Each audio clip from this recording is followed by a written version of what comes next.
Yacine, première question que j'ai l'habitude de poser aux joueurs qui sont fraîchement arrivés dans le groupe. Mais qu'est-ce qui t'a justement poussé à rejoindre l'OAC en janvier dernier après avoir été à l'essai pendant quelques semaines?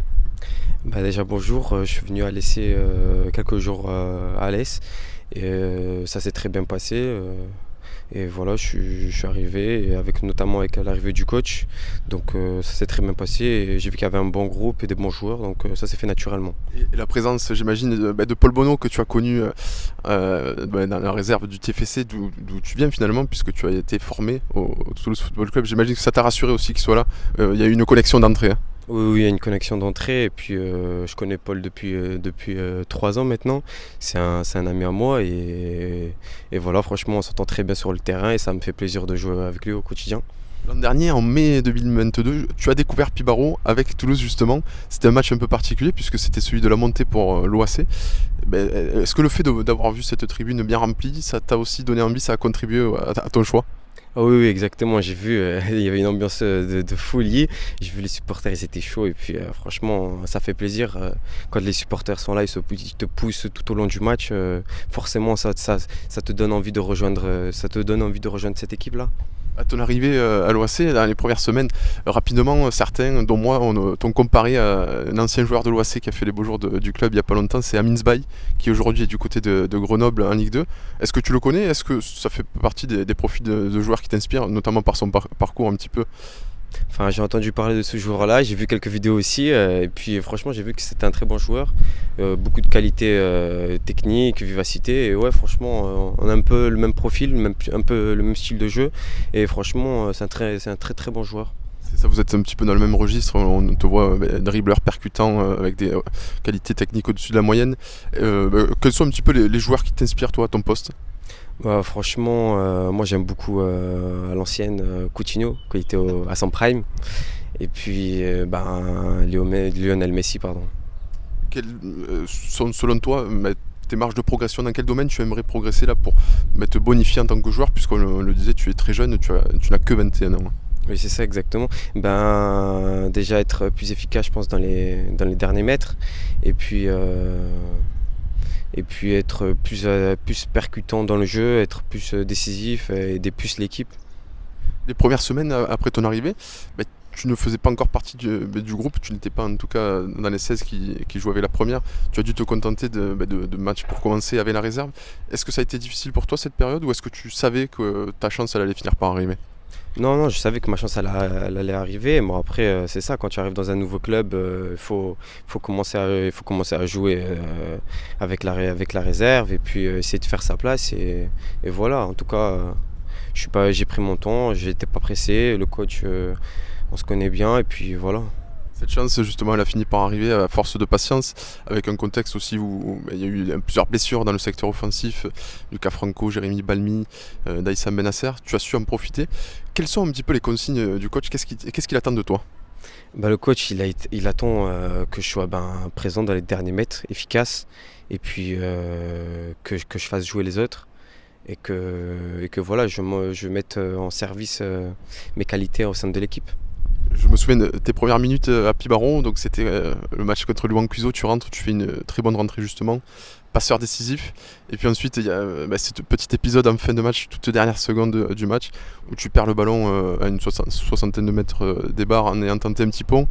Derrière, ça entraîne un but, 2 points perdus. Je sais que tu as assez mal vécu ce petit épisode, mais tu t'en es relevé, notamment grâce à l'aide des anciens qui sont venus te parler aussi. Je sais que Yamadou Fofana notamment était venu. Ça t'a fait du bien, ce genre de discussion, il a fallu passer par ça.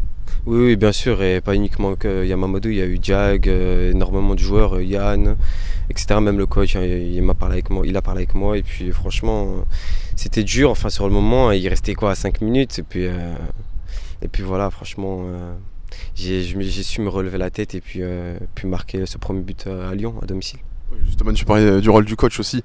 Et, on vante souvent ses qualités de management. Justement, dans ton cas précis, ça a été un exemple parfait, puisque beaucoup de coachs peut-être t'auraient écarté du groupe sur les matchs d'après. Lui, il a continué à te faire confiance. Et surtout, il ne t'a pas accablé, puisque d'entrée, dans ses mots, il disait voilà, certes, Yacine perd le ballon, mais il y a 60 mètres derrière, il aurait fallu mieux défendre. Le but, il n'est pas imputable qu'à Yacine. Ça t'a fait du bien ce genre de discussion aussi, ça a été important. Oui, oui, bien sûr. Si t'as un coach, forcément, il t'acharne dessus, il te critique. Forcément, ça te met la tête dans le trou. Et puis tu te dis qu'est-ce que. Oui, c'est ça, comment je vais m'en remettre. Et puis non, franchement, au contraire, il a été là pour moi. Il m'a beaucoup aidé, même tous les joueurs. Et puis j'ai su relever la tête et continuer. Derrière, justement, tu t'en es bien relevé puisque tu as marqué récemment un but très important contre la réserve de l'Olympique Lyonnais, un but qui vaut cher, hein, contre un concurrent direct au maintien. Le fait d'être décisif plus souvent, ça fait partie de tes objectifs. Oui, oui, bien sûr, ça fait partie de mes objectifs. Enfin, après, voilà, marquer un but, c'est pas assez. Il faut en mettre beaucoup plus. Ouais, tu te considères vraiment comme un joueur qui doit marquer souvent, puisque tu évolues quand même plutôt sur un côté. Tu te mets cette exigence-là d'être buteur et passeur décisif le plus fréquemment possible. Ah oui, bien sûr, bien sûr. Enfin, déjà, quand tu joues un match, la première chose que tu as en tête, c'est déjà la victoire. Et puis c'est de marquer, surtout quand tu es offensif. Et voilà.